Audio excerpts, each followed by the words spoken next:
سلام به همه کاووسی دایتی های عزیزم. امیدوارم که حالتون خوب باشه. امروز میخوایم راجع به 8 علائمی که در بدن به ما میگه که پانکراس یا لوزالمعده در حال تخریب و آسیب هست رو با هم چک بکنیم. ببینید، لازم نیست که توضیح بدیم سرطان چقدر خطرناکه. بعضی از سرطان ها علائم آشکاری دارن، مثل سرطان سینه در خانم ها که حتی با لمس و تشخیص بافت غیر عادی نسبت به بقیه بافت میشه اون رو راحت تشخیص داد. ولی بسیاری از سرطان ها هستند که حالت پنهان دارند و مثل سرطان پانکراس تشخیص اونها بسیار دشواره. کارشناسا تخمین زدن که توی ایالات متحده بیش از 58,000 بزرگسال به سرطان پانکراس مبتلا خواهند شد. در ابتدا ببینیم پانکراس و لوزالمعده چیه و چه وظایفی بر عهده داره. ببینید، لوزالمعده یا پانکراس یه غده بزرگی که در قسمت فوقانی شکم و پشت معده قرار داره. پانکراس غده‌ایه که بخشی از اون درون ریزه و انسولین ترشح میکنه که موجب جذب قند میشه و بخش برون ریز اون آنزیم هایی رو برای جذب چربی ها، پروتئین ها و کربوهیدرات های غذا تولید میکنه. پس پانکراس عضوی بسیار حیاتی در بدن ماست که باید به سلامت اون توجه بکنیم. توی این ویدیو میخوایم 8 علایم آشکار اون رو براتون بازگو بکنم که میتونید به راحتی با اون تشخیص بدید و به درمان زودتر ادامه بدید. نشونه اول ادرار تیره است. اولین علایم به شکل ادرار تیره ظاهر میشه. کبد ما مایعی به رنگ قهوه‌ای به نام صفرا ترشح میکنه که به بدن در هضم غذا کمک میکنه. در شرایط عادی صفرا به طور کلی در کیسه صفرای شما قرار داره که از اونجا از طریق مجرای صفراوی که به صورت مشترک هست به روده ها میره و در نهایت از طریق مدفوع از بدن خارج میشه. ولی وقتی مجرای مشترک در اثر توده یا تومور سرطانی مسدود شده باشه، مایع صفرا نمیتونه خارج بشه و مایع بیلیروبین به مقدار زیاد در بدن شما تجمع پیدا میکنه. غلظت بالای بیلیروبین در خون برای سلامتی خوب نیست و وقتی هیچ راهی برای خلاص شدن از اون نیست، بدن اون رو از طریق ادرار دفع میکنه که باعث تیره شدن ادرار میشه. مورد دوم مدفوع چرب رنگ و روشنه.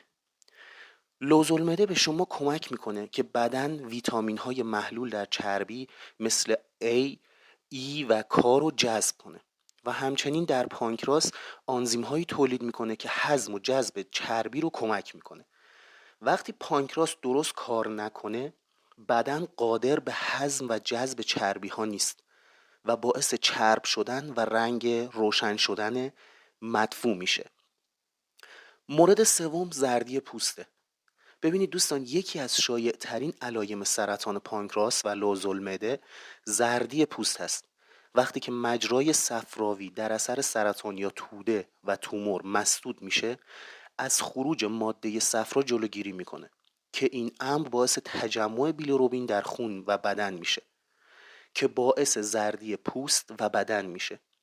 رنگ پریدگی و زردی پوست و چشم از علایم شایع این بیماری هست. هنگامی که زردی دارید حتی ممکنه شما خارش پوست رو هم تجربه بکنید. مورد چهارم استفراغ و تهوع. ببینید، طبیعیه که هر چند وقت یک بار تهوع داشته باشید، حالا یا در اثر مسمومیت‌های غذایی یا ویروسی یا هر چیزی، و حتی نمیتونید از جهش استفراغ جلوگیری بکنید که این میتونه به دلایل مختلفی اتفاق بیفته. اما چیزی که اشکال داره اینه که به صورت مکرر حالت تهوع داشته باشید که میتونه این توده در انتهای معده و باعث خروج مواد به روده و حالت دائمی تهوع در معده بشه وقتی که این توده بزرگ شده باشه. اگه تا اینجای مطالب برات جالب بوده، ممنون میشم که با لایک و کامنت های پرمهرت باعث انگیزه‌ای بشی برای ادامه مسیر ما. مورد پنجم کمردرد یا درد شکمیه.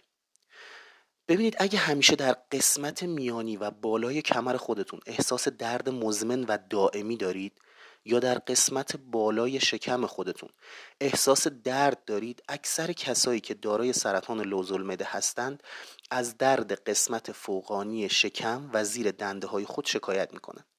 یعنی همیشه به صورت دائم و به خصوص وقتی که غذا میخورید این درد و این کشش رو احساس میکنید. اگر همچین علائمی دارید حتما به یک پزشک مراجعه بکنید، یک چکاپ بکنید. خیلی از اوقات خیلی راحت با درمانهای پیش و پا افتاده میشه این مسائل رو کنترل کرد که باعث تخریب کامل نشه.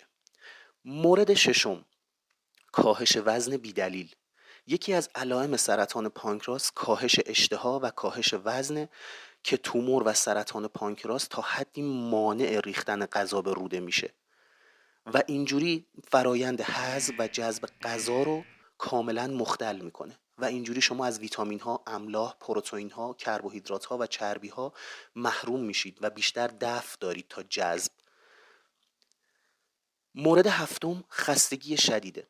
وقتی دیابت دارید و تولید انسولین رو کاهش میده یا کلا قطعش میکنه، قند خون نمیتونه وارد سلول ها بشه و انرژی تولید کنه و این ممکنه باعث خستگی مفرط بشه و در طول روز احساس بیحالی و خستگی بکنید. پس علامت هفتم اون میشه خستگی شدید. اگه دائم بیحالید، اگه دائم احساس کمبود انرژی، ویتامین و املاح میکنید، حوصله هیچ کاری ندارید، یکی از علائمش میتونه این باشه که پانکراس و لوزالمعده شما درست داره کار نمیکنه. و عامل هشتم و عامل آخر بزرگ شدن کیسه صفراست. یکی از علائم سرطان پانکراس بزرگ شدن و ملتهب شدن کیسه صفرا هست که در اثر انسداد مجرای خروجی مشترکه. وقتی این ماده و ماده صفراوی نمیتونه خارج بشه، توی کیسه صفرا تجمع پیدا میکنه و باعث درد شدید، ورم کردن و سفت شدن کیسه صفرا میشه.